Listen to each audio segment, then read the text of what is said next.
The Sunday Times Rich List is out this morning and it reveals there's now a record 151 billionaires in the country. Top of the list for the third time are brothers Sri and Gopi Hinduja, who work in energy, property and finance.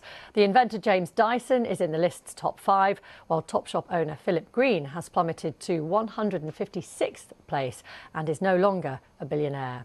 Let's move on to the Rich List, which the Sunday Times publishes to great tantaras every single year. Grace, just talk us through the headlines there. Yeah, so, I mean, we're talking about kind of discontent with our political elites. The Rich List, again, this year shows, I think, a big reason that that's happened. So you've got a record number of billionaires, and I think it's often people forget the difference between a millionaire and a billionaire. Counting the numbers to 1 million would take you 12 days. Counting the numbers to 1 billion would take you 31 years. That is there are, over 150 billionaires now. I've heard that before. Yeah, it's interesting because people just don't get that kind of the idea of the scale of it. And what's interesting about the Rich List again this year is that the big source of wealth there is property wealth, right? And obviously, you know, we're in the middle of a housing crisis. We've got a massive problem with homelessness. And yet there are this huge number of people who've made huge, unimaginable sums of money from buying and flipping properties on the back of this bubble, basically, that was, you know, supposed to stop in 2007, but it's actually continued to get worse since then. And this kind of activity doesn't create jobs. It's a simple transfer of wealth from one place to another. This is all in the context of the European elections and the polling. The Observer, a poll surge for Nigel Farage's BrExit party, it says, sparks panic in the Tories and Labour. And when you see the numbers, you can guess why. The Sunday Telegraph has a very similar take on that and an interview with Nigel Farage inside. BrExit party beats Tories in general election poll. So going beyond the European elections, they're saying if there was a general election, then the BrExit party would be beating the Tories then as well. Now, there are polls all over the place, and of course they change day by day, and all the usual riders apply. Nevertheless, Madeline, if you look at the front page of the Observer, it's pretty dramatic stuff, isn't it? Yeah, I mean, it's a snapshot, but it's one hell of a snapshot. This poll is putting the BrExit party going into the next European elections at 34%, which in their poll is more than the Labour Party and the Conservatives put together.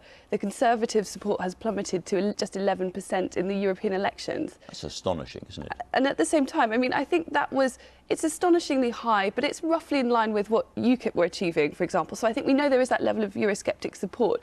I think that perhaps the even more remarkable finding is the cover of the Sunday Telegraph, where we've run a poll showing that for the first time the BrExit party is edging ahead of Conservatives in national polling, so at a general election.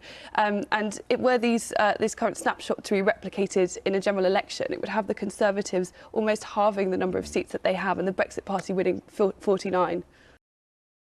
Elections are on. This week, I'm speaking to the leader of the newly minted BrExit party. When I last interviewed Nigel Farage in November 2016, 2.5 years ago, he told me he'd had enough of party politics. I'm sick of it. Preparing a party for national elections, I'm finished. He's with me now. Good morning. Good morning. Nigel Farage, in 2016, why did you not advocate no deal?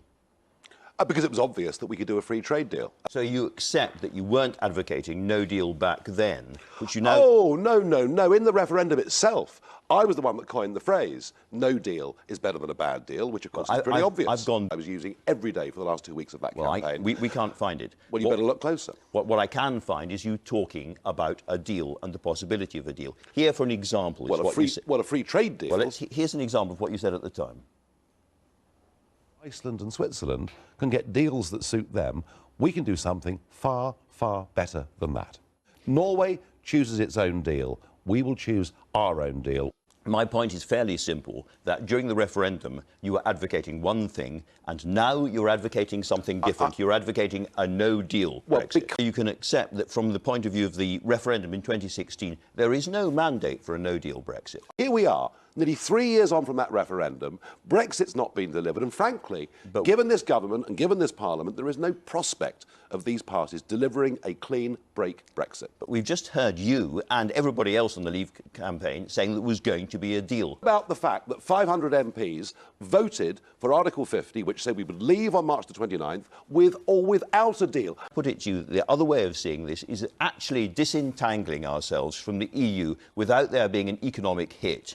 after 45 years is very, very complicated, very, very difficult. It requires nuance and patience, and that is what the government has been trying to do. But when it comes to something like a closer relationship, as Norway has, again, you're talking about betrayal. And during the referendum, you used to laud that, you used to present it as a wonderful opportunity. I said Norway was doing better than we were. Trouble is, the kind of proposal that some in Parliament want is Norway without the fish. We wouldn't even get a deal as good as Norway's by leaving on WTO terms. And you know something? I have to ask a few questions. Even if that led to some short-term economic disruption, this is our future. We're talking about the next 50 years. When lots of your fellow citizens may lose their jobs. Now, you say that you weren't advocating some kind of Norway-style agreement for us. You also said, wouldn't it be terrible if we were like Norway and Switzerland? Really? They're rich, they're happy, they're self-governing. Yes. We're told Norway doesn't have a seat at the top table. Oh, yes, it does. That sounds to me like you're advocating a Norway... No. I was replying to David Cameron, and then I said after that, on your programme, but we can do better than that. We're not a 5 million country, we're a 65 million country. We're the 5th biggest economy in the world. Let's move to another area. You now say that a second referendum, or another referendum, would be, in your phrase, the ultimate betrayal. How can it be the ultimate betrayal when you yourself have advocated it?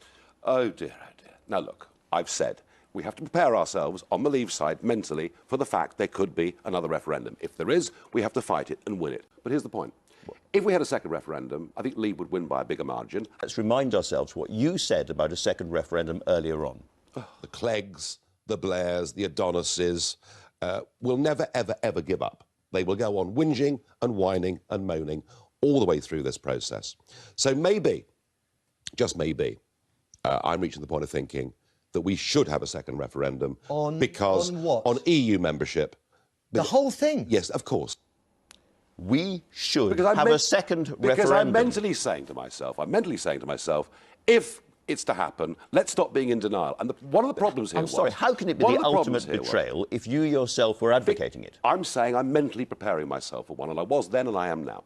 All right, well, let's move on to another area, which is what you just said just now about reshaping British politics. Yeah. You want to splinter the current two-party system. You think you can take out the Tory party if they go for a referendum.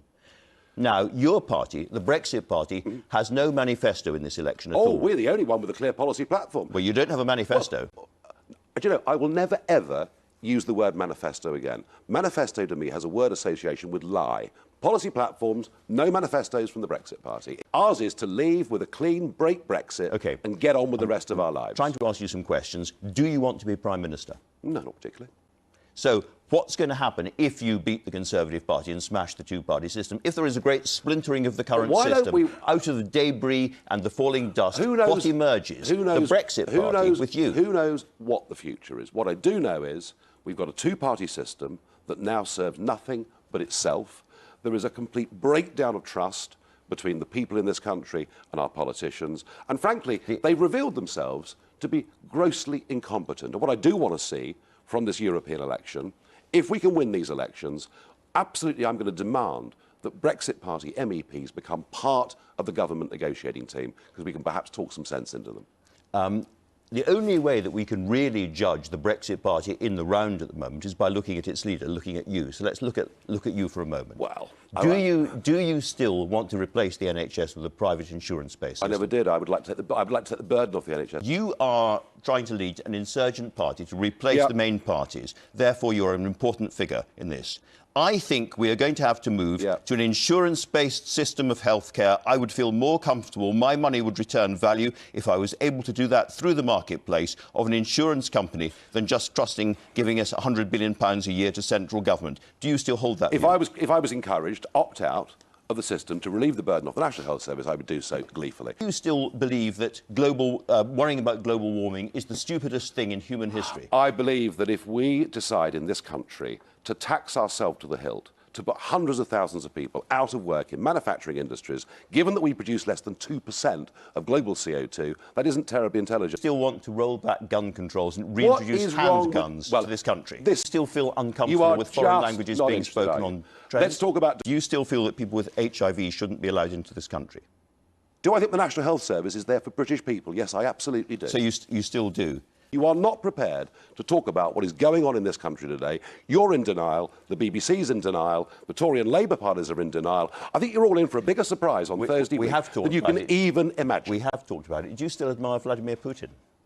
No.